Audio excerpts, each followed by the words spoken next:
بسم اللہ الرحمن الرحیم، حسبی اللہ و نعم الوکیل۔ تو آج کا ویلاگ جناب اس بات پہ ہے کہ نظریہ کیا ہوتا ہے، کیونکہ آج آپ کو جو ہماری عوام ہے تو یہ تمام لوگوں کا کسی بھی طبقہ فکر سے آپ کا تعلق ہو، آپ کو کوشش یہ کرنی ہوتی ہے کہ آپ اپنے دین کے لیے، آپ اپنی قوم کے لیے، آپ اپنے لوگوں کے لیے کیا سوچتے ہیں۔ اور اگر اللہ نے آپ کو علم دیا ہے تو آپ کا کام ہے کہ آپ اس علم کو جو ہے وہ لوگوں کی بھلائی کے لیے، لوگوں کے فائدے کے لیے خرچ کریں، اپنے رب کی اطاعت کریں، اس کو راضی کریں۔ اگر اس کے مطابق ہم زندگیاں گزاریں گے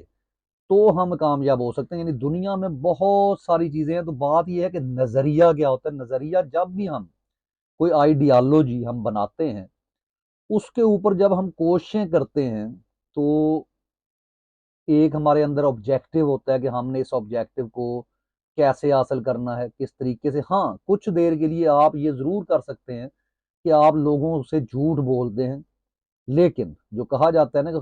سچ اور سچ کا خدا ہے، جو ہمارے لیڈر عمران خان صاحب بارہا کہہ چکے ہیں کہ سچ کا خدا ہے۔ تو سچا بندہ جو ہوتا ہے وہ اپنے نظریے کے ساتھ، اپنے اصولوں کے ساتھ ڈٹا رہتا ہے، اور اس نظریے کو کبھی نہ کبھی، یعنی آپ کہہ لیں کہ ایک اس کو ایسی شکل مل جاتی ہے جو اس کی اصل شکل ہوتی ہے، جس لیے کے لیے وہ نظریہ بنایا گیا ہوتا ہے۔ تو آج ہم اگر نظریہ پاکستان کے اوپر بات کریں، جو ہمیں پاکستان سٹڈیز میں بہت پڑھایا گیا، لیکن اس پہ آپ لوگ کہیں گے کہ ہمیں بہت جناب مس گائیڈ کیا گیا، تو بات وہی ہے کہ اس وقت تک آپ مس گائیڈ کر سکتے ہیں، ایک حد تک، اس سے زیادہ آپ اس کو مس گائیڈ نہیں کر سکتے۔ تو بعض اوقات ایسا بھی ہوتا ہے، اور بعض لوگ جو ہے وہ پیسیمزم کا شکار ہو جاتے ہیں کہ جی مایوس ہو جاتے ہیں۔ نہیں، مایوسی نہیں ہے، آپ نظریے کے اوپر اپنی کوشش جاری رکھتے ہیں۔ اگر آپ پاکستان کی مکمل تاریخ اٹھا کر دیکھ لیں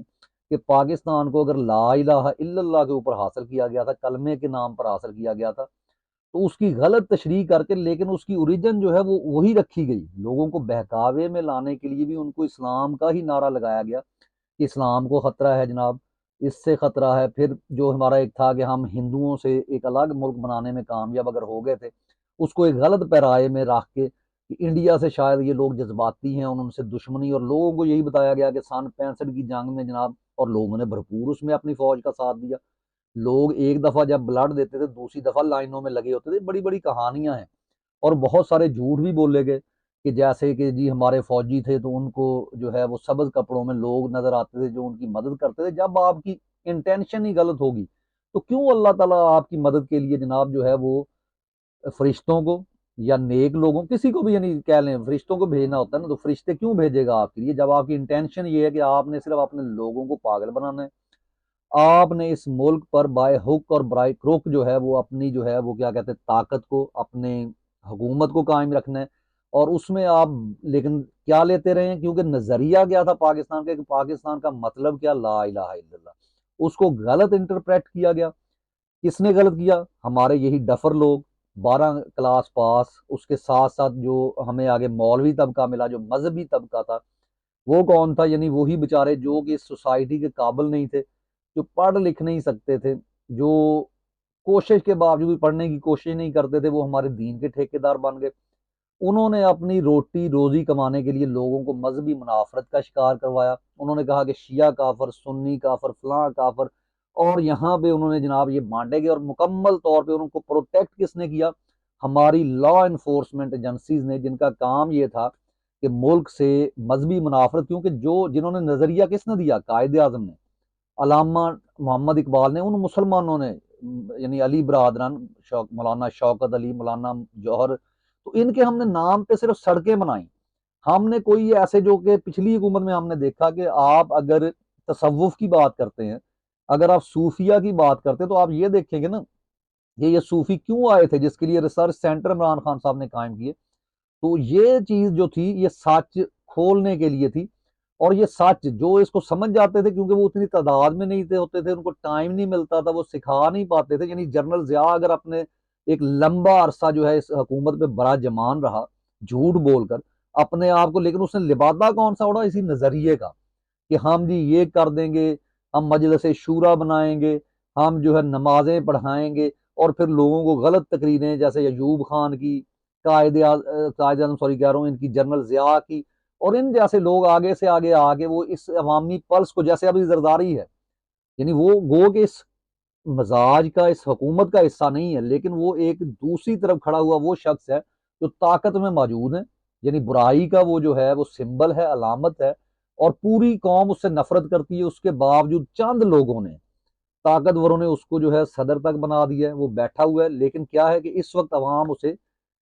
تو یہ چیز ہے کہ نظریہ تو اگر پورا سمجھ نہ آئے نا تو اس کے اوپر انقلاب آ جاتے ہیں۔ یعنی سمپلی یہ کہ پاکستان کا مطلب کیا، لا الہ الا اللہ، اور پوری جو قوم تھی مسلم قوم، اس نے ہندوؤں سے اپنی جائیدادیں، زمینیں، سارا کچھ چھوڑ دیا۔ تو آپ کا کیا خیال ہے کہ آپ نظریے کو ڈسٹارٹ کر دیں گے، آپ اس کو غلط سمت دے دیں گے تو اس کے ساتھ ساتھ لوگ اسی کے ساتھ بہتے چلے جائیں گے؟ نہیں، آج آپ کے سامنے ہے کہ عمران خان کی مقبولیت جو ہے وہ رؤف کلاسرا کے بقول یہ کہ انہوں نے یہ کہا نہیں، ایسا نہیں ہے۔ رؤف کلاسرا صاحب جو ہے وہ ایک جناب ایسے لوگ ہیں، ایسی جگہ سے تعلق رکھتے ہیں جہاں پہ تھوڑا بہت وہ پڑھ گئے ہیں تو وہ ان سے ہضم نہیں ہو رہا۔ تو یہ جو چیز ہے کہ جی وہ عمران خان صاحب شاید اس لیے کرتے رہے، وہ صرف باتیں بتاتے رہے، خواب دکھاتے رہے، خواب نہیں، یہ خواب ہی ہیں، آپ کو بہرحال خواب لگتے ہیں، لیکن عوام نے اس کی تعبیر کر دی ہے۔ ٹھیک ہو گیا؟ آپ جتنے مرضی جناب لوگوں کو اس میں شامل کرتے چلے جائیں، تو آپ ابھی تک اصل میں نظریے کو سمجھ ہی نہیں سکے، اور آپ کا قصور نہیں ہے، کیونکہ یہ کسی بھی دور میں جو کیپٹلسٹ ہوتے ہیں، جو برائی کی طاقتیں ہوتی ہیں، وہ کبھی بھی نظریے کو نہیں سمجھ سکتے، وہ انقلاب کی چاپ کو نہیں سن سکتے۔ انقلاب جب آتا ہے تو ابو جہل جیسے جو لوگ ہوتے ہیں نا، ابو جہل کون ہے؟ یہی ہمارے جناب آصم منیر صاحب، ہماری جو ہے کرپٹ اشرافیہ۔ تو یہ ابو جہل ہر دور میں یہ سمجھتے رہے کہ نہیں ہم یہ کر دیں گے، ہم فسطائیت کے ذریعے اس کو دبا دیں گے، ہم نبی پاک صلی اللہ علیہ وآلہ وسلم کے ساتھ جناب جب بائیکاٹ کریں گے، شب ابی طالب میں وہ محصور ہو جائیں گے، اور وہاں پہ جو ہے وہ ہمارے مطالبات مان لیں گے، ہم ابو طالب کو جو ہے وہ کریں گے، ہم لوگوں کے اوپر ظلم کریں گے، ہم بلال حبشی کو ہے کوئلوں پہ لٹائیں گے۔ یہ تو بیچارے غریب لوگ ہیں، یہ کیا کر سکتے ہیں؟ لیکن وہ یہی لوگ جو ہے، فرعون جو ہے وہ بھی انقلاب کی چاپ کو نہیں سمجھ سکا تھا۔ تو انقلاب جب آتا ہے، جب آپ سچ کے ساتھ کھڑے ہوتے ہیں، اس نے آ کے رہنا ہوتا ہے۔ جیسے آپ نے پورے آئیڈیالوجی کو چند لوگوں نے سمجھا، لیکن اس کے باوجود پاکستان بن گیا، اور اتنی بڑی طاقت جو ہے وہ ایسٹ انڈیا کمپنی جو اوریجنل تھی اس کو شکست ہوگی۔ تو یہ تو ایسٹ انڈیا کمپنی 2 ہے، اس کو کیسے شکست نہیں ہو سکتی؟ اس کو ہر صورت شکست ہونی ہے۔ بس بات یہ ہے کہ لوگ اس کو اس وقت تک نہیں سمجھ سکتے جب تک انقلاب آ نہ جائے۔ تو میں وہی بتا رہا ہوں کہ یہاں پہ صرف اسی آئیڈیالوجی کے اوپر لوگوں کو بیوقوف بنایا گیا، کبھی دین کو خطرہ ہے، کبھی پاکستان کو خطرہ ہے، کبھی کسی چیز کو خطرہ ہے۔ یہ وہ لوگ ہیں جو اپنے ذاتی مفادات کے لیے انہوں نے 1971 میں ملک کے 2 لخت کر دیے، 2 ٹکڑے کر دیے، جبکہ ہمارے جو قومی شاعر جن کو ہم کہتے ہیں، انہوں نے کہا تھا کہ فرقہ بندی ہے کہیں اور کہیں ذاتیں ہیں، کیا زمانے میں پنپنے کی یہی باتیں ہیں؟ تو مراد یہ کہ زمانے میں تو آپ کبھی پراسپیرٹی حاصل نہیں کر سکتے جب تک کہ آپ فرقہ واریت سے باہر نہیں نکلتے، جب تک آپ یہ فرقوں سے باہر نہیں آتے، جب تک مذہبی منافرت سے باہر نہیں آتے، جب ذات پات کے چکر سے آپ باہر نہیں آتے۔ وہ تو ہے، سمپلی اقبال نے کہا تھا کہ ایک ہوں مسلم حرم کی پاسبانی کے لیے، نیل کے ساحل سے لے کر تاب خاک کا شگر۔ تو اس سے مراد کیا ہے کہ مسلمان جب کلمہ پڑھتے ہیں تو اس کے لیے یہ سرحدیں جو مانے نہیں رکھتی، جو کہ آج آپ دیکھتے ہیں کہ مغرب کے ممالک میں ہے۔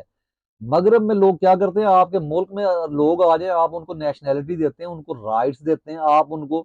پیسہ حکومت دیتی ہے، اور ہمارے ہاں کیا ہوا ہے کہ یہ جناب فلاں کنٹری ہے، یہ فلاں کنٹری ہے، یہ سرحدیں ہیں جو اسلام کا طریقہ کار تھا وہ انہوں نے اپنایا ہوا ہے، اور یہاں پہ ہم اسلام کے ٹھیکیدار بن کے ہر وہ کام کر رہے ہیں جو اسلام کے خلاف جا رہا ہے۔ تو بہرحال اس پہ انشاءاللہ گفتگو چلتی رہے گی، آئیڈیالوجی ہوتی کیا ہے، لیکن اس وقت جو پاکستان کی آئیڈیالوجی تھی، پاکستان بالکل ایگزیکٹ صحیح سمت میں جا رہے ہیں۔ اس وقت جو عمران خان صاحب لے کے جا رہے ہیں، کیوں لوگ ان کے ساتھ کھڑے ہیں، کیوں ووٹ ان کو ڈال رہے ہیں؟ کیونکہ یہ عوام آج تک اس نظریے سے نہیں ہٹی۔ اگر وہ نظریے سے نہیں ہٹی، انقلاب آئے گا۔ یہ چند بگوڑے، چند چھوٹی ذہنوں کے لوگ، چھوٹی سوچ کی مریم جو ہے نواز ہیں یا دوسرے لوگ ہیں، یہ ان کی جو حکومت ہے یہ ہے ہی نہیں، یہ اپنے طور پہ حکومت ہے، عوام ان کے ساتھ نہیں کھڑی۔ تو انقلاب بہرحال آتا ہے آئیڈیالوجی پہ، اور یہ آ کر رہے گا، آپ اسے نہیں روک سکتے۔ اگلے وی لاگ تک کے لیے اجازت دیجیے، ہم یہیں سے انشاءاللہ اپنی گفتگو کا آغاز کریں گے۔ پاکستان زندہ باد۔